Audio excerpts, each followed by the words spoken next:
The throne room of the Catherine Empire stretched like a cathedral of metal and light, its vaulted ceiling disappearing into artificial nebulae.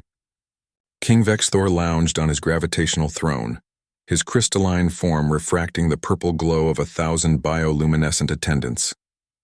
Around him, representatives from 47 star systems bowed and scraped, offering tribute to the empire that had conquered a quarter of the galaxy in merely 3,000 years.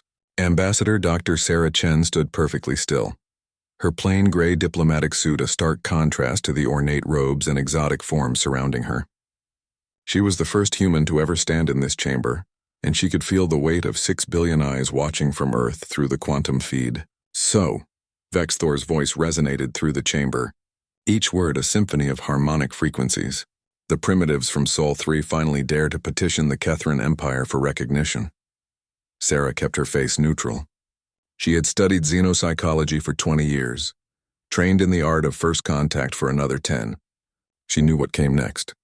"Tell me, Ambassador Chen of the humans," the king continued, his form pulsing with what the translation matrix identified as amusement.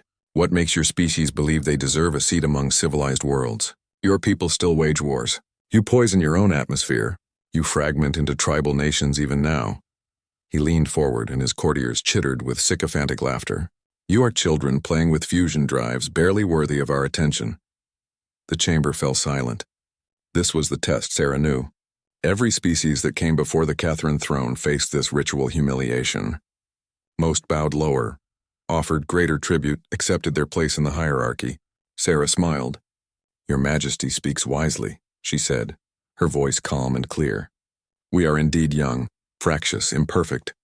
She paused, letting the admission hang in the air. "But there is something your Majesty should understand about humanity before you dismiss us entirely." Vexthor's form flickered with irritation. "And what is that, primitive?" "We remember." The king's courtiers fell silent, confused by the non sequitur. Sarah continued, her voice taking on the cadence of a storyteller. 3,000 years ago, when your empire was just being born, humanity was already ancient. We had built cities, toppled them, and built them again. We had discovered fire, lost it to ice ages, and rekindled it from memory alone. We are the species that looked at the stars from caves and decided one day we would walk among them. "Poetic," Vexthor scoffed, "but irrelevant. Where was your empire when mine conquered the Rigel systems? Where were your fleets when we brought the Centauri Combine to heel?" "Hidden," Sarah said simply. "Waiting. Learning. Because there's another thing your Majesty should know about humans." She reached into her diplomatic pouch and withdrew a small, weathered piece of metal. "We never throw anything away." The object in her hand was instantly analyzed by the Catherine sensors. The readings made no sense.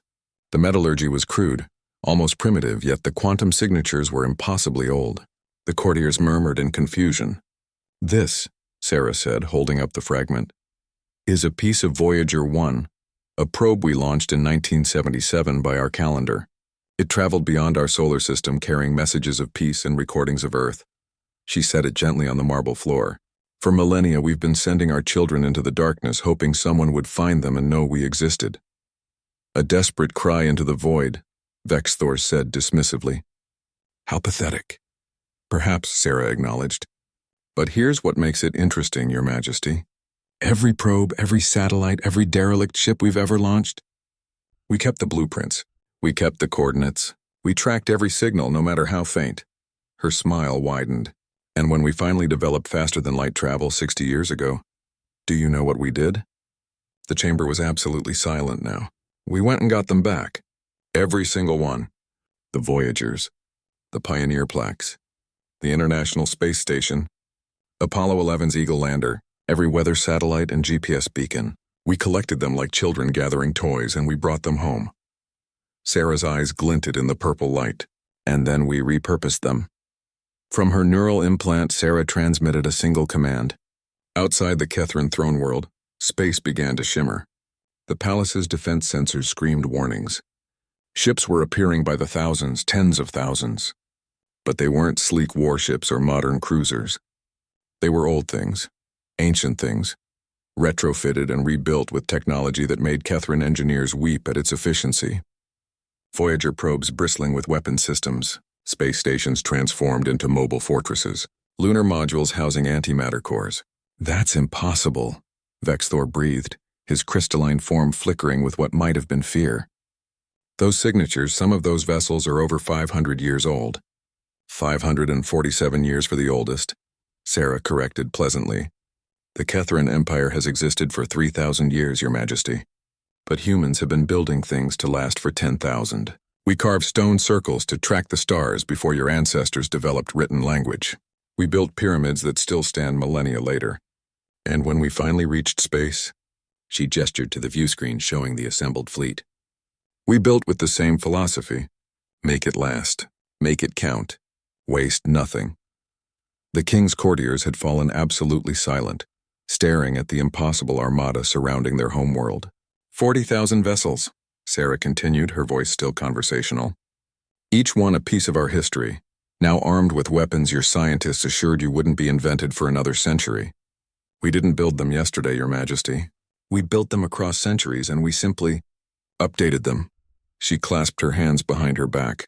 Because humans are very, very good at making old things work. Vexthor's form had lost its arrogant glow.